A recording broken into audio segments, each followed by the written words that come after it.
Can you kind of talk through just a little bit quickly the process of the more harm than good foods, the table, and how you make a decision on what you're going to do and how you track it?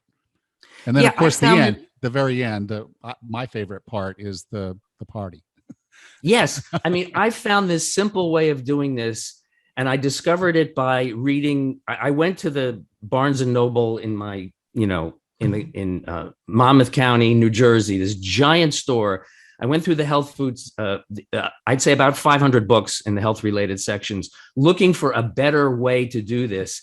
And I read or skimmed 100 books, and the best 100 books, it took me 20 visits, and I couldn't find something as simple as this. It's so simple.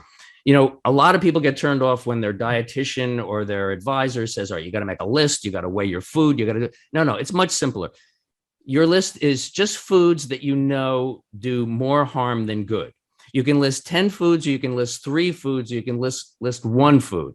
If you're having ice cream 4 times a week and that's too much, most people would say, look, stop eating ice cream. That would be the best thing you could do. All that animal fat, that's not serving you well. It's winding up on your gut, sugar and fat, too much. Okay, but people won't do that. It's too hard to do. So what you do is you just say, okay, I'm eating ice cream on Monday, Wednesday, Friday, and Saturday. I'm going to skip Friday. That's it, just one day. And if I get to a Friday and I'm craving ice cream, I know I can have it on Saturday, and I will have it on Saturday. So there's no loss there. So what you do is you just say, I'm that one day of ice cream. Then on your calendar, whether it's on your wall, on your iPhone, on your wrist, wherever your calendar is, 6 months from that date, you write 25% less ice cream. And you do 2 things when you get to that date. It's really easy after the first week. You're not going to miss one day of ice cream, and you're going to enjoy those 3 days even more. But if you stopped eating ice cream, you'd probably be miserable. I know I would. So you get 6 months down the road, you get to the calendar, it says 25% less ice cream. You do 2 things. One, you celebrate. It really is something wonderful. If that's all you do nothing else. You don't reduce your bagels, pizza, bacon, or French fries. If you just reduced your ice cream by 25%, you really have accomplished a lot. It really will be good for you, and you should celebrate. The second thing you do is you ask yourself a question. Now, I'm going to put this down on my calendar again in 6 months, 25% less ice cream, because I'm going to celebrate again.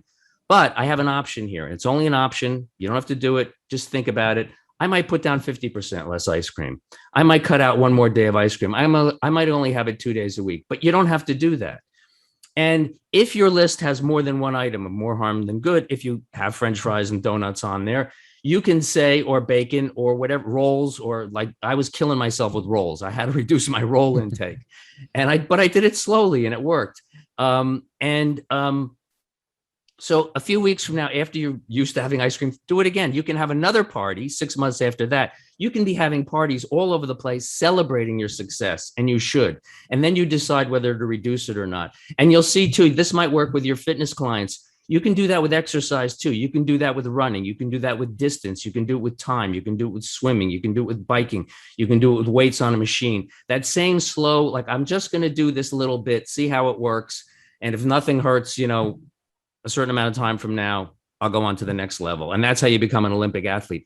Or you just stay at that one level. If you've only reduced one harmful food by 25%, and you took my book and used it to wrap fish or in your bird cage, it would be great. I'd be happy. I'd feel like I succeeded. And it's that simple. I couldn't find that anywhere. That's why I put it in the book.